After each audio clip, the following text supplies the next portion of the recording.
Beleza, agora eu vou ler um trecho do livro de Fyodor Dostoiévski, Os Demônios.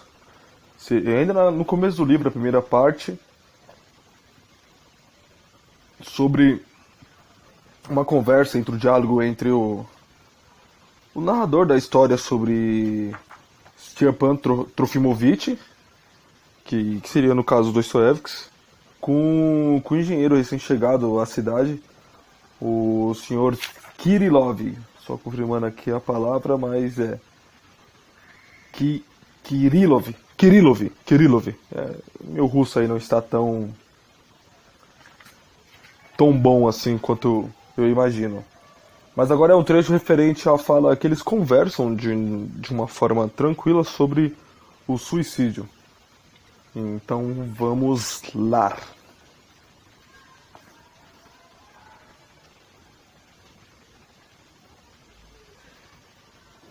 É verdade que ontem ele mentiu ao dizer que você pretende escrever alguma obra? Por que mentiu? Tornou a ficar carrancudo com o olhar fixo no chão. Pedi desculpas e passei a assegurar que não estava inquirindo. Ele corou. Ele disse a verdade. Estou escrevendo. Só que isso é indiferente. Calamos em torno de 1 minuto. Súbito, ele sorriu com um sorriso infantil de há pouco. A história das cabeças foi ele próprio quem inventou. Tirou de um livro, ele mesmo me contou logo no início, e a compreende mal. Já eu me limito a procurar a causa pela qual os homens não se atrevam a matar-se. Eis tudo, e isso é indiferente. Como não se atrevem? Por acaso há poucos indícios? Isso no caso falando em torno de 1871, quando estava ocorrendo grandes surtos de suicídios na Rússia. Aí Kirillov responde: muitos poucos. Não me diga, você acha isso? Ele não respondeu. Levantou-se e ficou a andar para frente e para trás com um ar meditativo. A seu ver, o que impede as pessoas de cometerem o suicídio? Perguntei. Ele olhou distraído, como se tentasse se lembrar do que estávamos falando. Eu ainda sei pouco. 2 preconceitos o impedem. 2 coisas, só 2. Uma, muito pequena, a outra, muito grande. Mas até a pequena também é muito grande. Qual é a pequena? A dor. A dor? Será que isso é tão importante neste caso? De primeiríssima importância. Há 2 espécies de suicida. Aqueles que se matam ou por uma grande tristeza, ou de raiva, ou por loucura, ou seja lá por que for. Esses se matam de repente. Esses pensam pouco na dor. Se matam de repente. E aqueles movidos pela razão, estes pensam muito. E por acaso é esse tipo que se mata por razão? Muitos. Se não houvesse preconceito, esse número seria maior. Muito maior. Seriam todos. Mas todos mesmo? Ele fez silêncio. E porventura, não há meios de morrer sem dor? Imagine, parou ele diante de mim. Imagine uma pedra do tamanho de uma casa grande. Ela está suspensa e você debaixo dela. Se ele cair em cima, na cabeça, sentirá dor? Uma pedra do tamanho de uma casa? É claro que dá medo. Não estou falando do medo. Sentirá dor? Uma pedra do tamanho de uma montanha. Milhões de quilos. É claro que não há dor nenhuma. Mas, se você realmente ficar debaixo e, enquanto ela estiver suspensa, vai ter muito medo de sentir dor. O primeiro cientista, o primeiro doutor, todos sentirão muito medo. Cada um saberá que não sentirá dor, e cada um terá muito medo de sentir dor. Bem, e a segunda causa, a grande? É o outro mundo. Ou seja, o castigo? Isso é indiferente. O outro mundo. Só o outro mundo. Por acaso não há ateus que não acreditam absolutamente no outro mundo? Tornou a calar-se. Você não estará julgando por si. Ninguém pode julgar senão por si mesmo, pronunciou ele enrubescendo. Haverá toda a liberdade quando for indiferente viver ou não viver. Eis o objetivo de tudo. Objetivo? Neste caso é possível que ninguém queira viver? Ninguém, pronunciou de modo categórico. O homem teme a morte porque ama a vida. Eis o meu entendimento, observei, e assim a natureza ordenou. Isso é vil, e aí está todo o engano. Os olhos dele brilharam.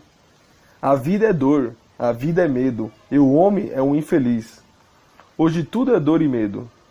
Hoje o homem ama a vida porque ama a dor e o medo. E foi assim que fizeram. Agora a vida se apresenta como dor e medo. E nisso está todo o engano. Hoje o homem ainda não é aquele homem.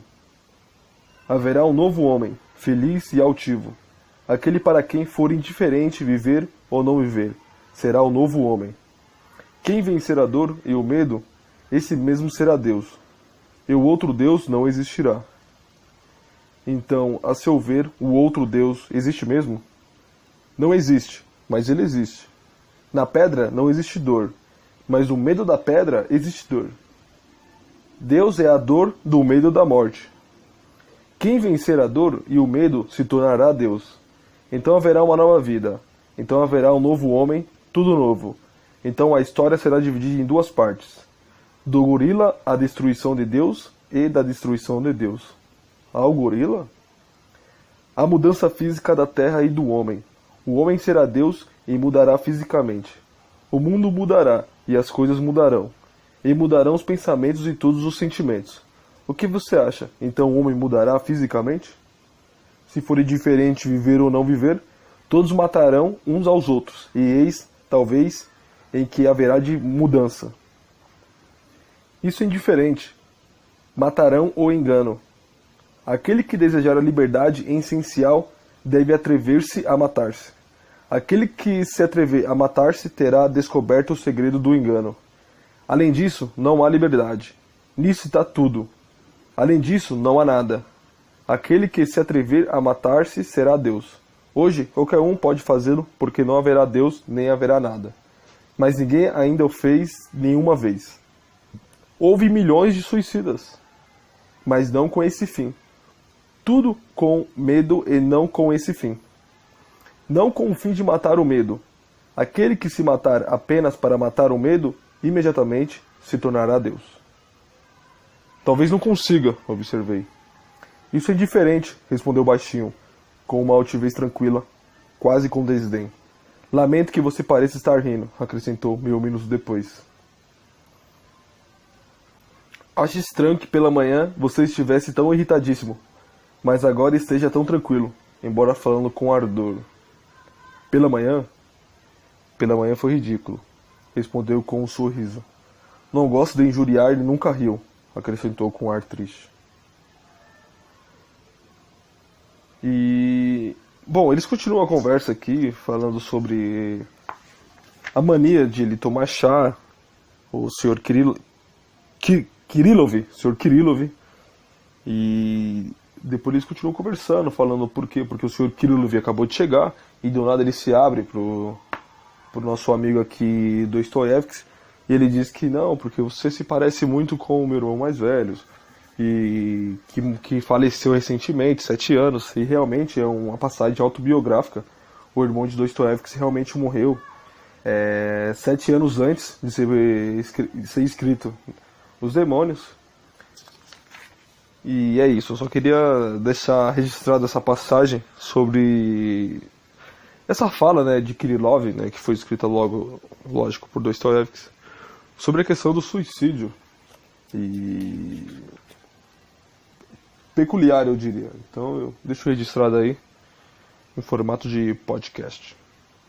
Só no começo do livro, então terá mais leituras, terá mais informações, terá muitas coisas aí. O livro tem em torno de 700 páginas de história, então estou me deliciando aqui com essas histórias. Falou.